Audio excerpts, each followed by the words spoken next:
Now, the Jacob Zuma Foundation says the former president plans to see the case through. Veronica Makhoali caught up with the spokesperson, Mzwanele Manyi. We saw the president there, former president, in high spirits, one might say. But just walk us through essentially what happened inside court today. Yeah, greetings to your viewers.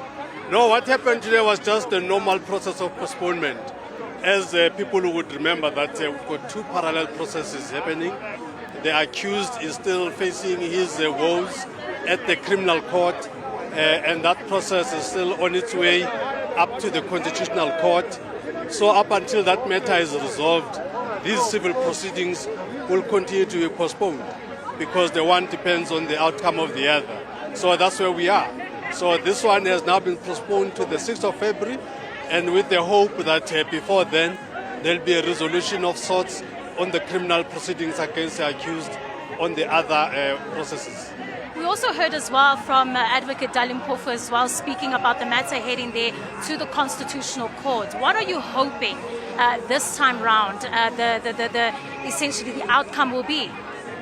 No, look, we always have a strong hope that justice will prevail. So His Excellency President Zuma is one person that understands that eventually justice will prevail.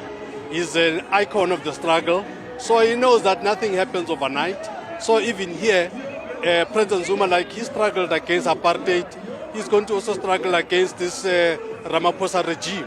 So indeed, we are hoping that sanity will prevail because the case is straightforward.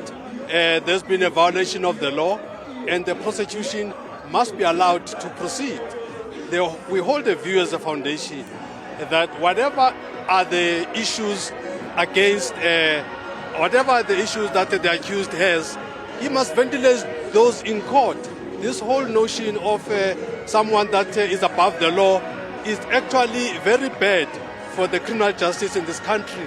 Nobody must be above the law.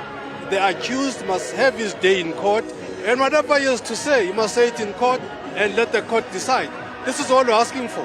That, of course, was Mzwanele Manyi speaking on behalf of the Jacob Zuma Foundation, essentially about what happened today in court. A very brief, essentially, appearance by the former president. And, of course, this was also just to ensure that the private prosecution matter does remain on the court roll. For Newzroom Afrika on channel 405, I'm Veronica Makhoali at the High Court in Johannesburg.